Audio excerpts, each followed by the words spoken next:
Assalamualaikum warahmatullahi wabarakatuh. Perkenalkan, saya Yudia Lestari dengan NIM 0801 1282 429032.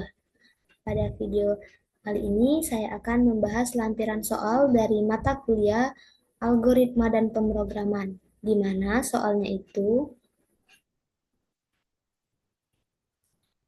program untuk mencari hasil pangkat suatu bilangan. Contoh, input bilangan 2 pangkat 3, output hasil sama dengan 8. Nah, itu untuk soalnya. Nah, baiklah, langsung saja di sini saya bahas. Yang pertama itu deskripsi program, di mana eh, yang pertama itu mulai, lalu masukkan angka yang akan dipangkatkan dan simpan ke dalam variabel A. Kemudian masukkan pangkat dan simpan ke dalam variabel B. Lalu inisialisasikan variabel hasil dengan nilai 1. Periksa nilai B. Kemudian, jika B besar dari 0, lakukan perulangan sebanyak B kali. Setiap iterasi kalikan dengan A. Jika B kurang dari 0, lakukan perulangan sebanyak nilai min B. Setiap iterasi kalikan dengan A.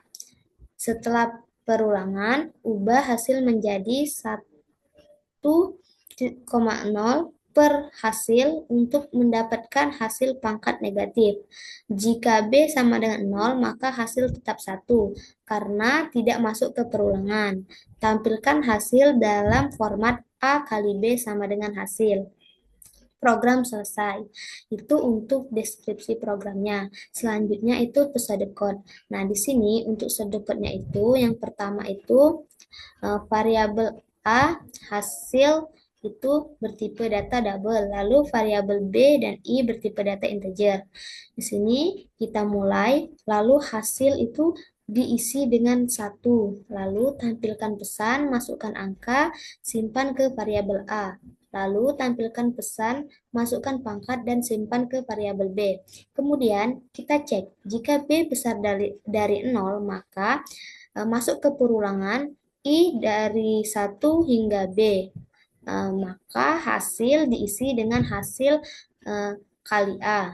Lalu jika tidak, maka cek jika B kurang dari 0, maka masuk ke perulangan I dari 1 hingga min B, maka hasil diisi dengan hasil pangkat A. Lalu di sini hasil diisi dengan 1,0 per hasil. Lalu kita tutup dengan end if. Lalu tampilkan pesan A pangkat B sama dengan hasil. Lalu ending atau tutup. Nah, itu untuk shortcut-nya. Selanjutnya kita ke flowchart. Nah, di sini sebelumnya sudah saya buat flowchart-nya. Itu yang pertama itu start. Lalu input variabel A, input lagi variabel B. Kemudian inisialisasikan hasil sama dengan 1, pangkat sama dengan B. Nah, di sini masuk ke perulangan B besar dari 0. Jika ia bernilai benar, maka ia masuk ke perulangan I dari 0 hingga B-1. Maka jika ya, simpan ke hasil kali sama dengan A.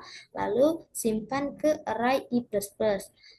Kemudian, jika B besar dari 0 ini bernilai false atau salah, maka ia masuk lagi ke perulangan kedua, yaitu dicek jika B kurang dari 0. Nah, di sini, jika B kurang dari 0, jika ia bernilai true atau benar, maka I dari 0 hingga min B-1, maka simpan ke hasil kali sama dengan A, lalu simpan ke array I++. Kemudian, jika kondisi B kurang dari 0 tadi bernilai salah, maka ia akan mencetak hasil sama dengan 1 per hasil, di mana ia akan mencetak output hasil dan ditutup dengan ending. Nah, itu untuk flowchart-nya. Selanjutnya kita ke bagian CPP-nya. Nah, di sini untuk bagian CPP-nya itu sudah saya coding sebelumnya, jadi di sini tinggal saya jelaskan saja. Nah, di sini itu yang pertama ada fungsi include useframe, yang dimana ini merupakan header dari pemrograman.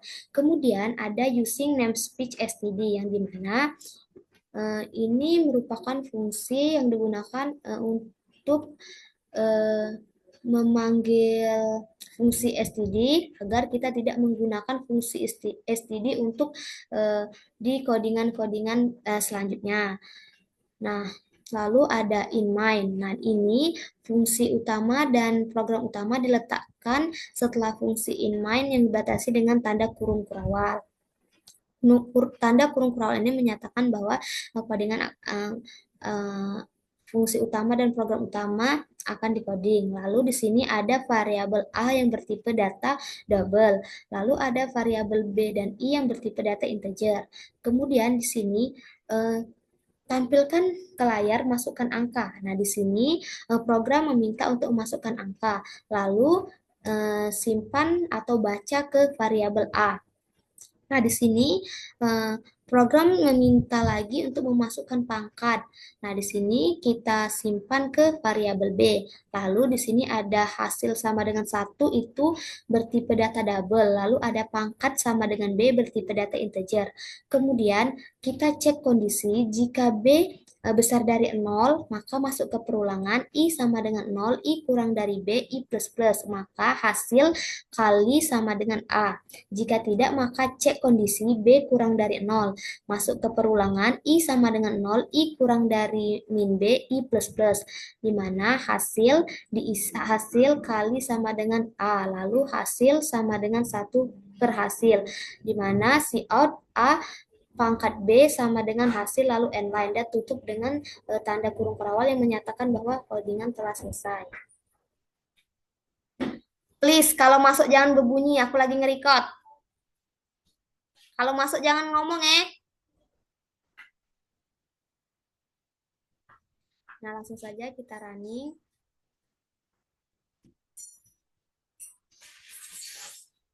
Nah, di sini program minta untuk masukkan angka. Lalu program minta untuk masukkan pangkat. Nah, di sini saya memasukkan angkanya 5 dan pangkatnya 3. Jadi 5 pangkat 3 itu hasilnya 125. Mungkin itu saja penjelasan lampiran soal dari saya. Saya akhiri. Wassalamualaikum warahmatullahi wabarakatuh.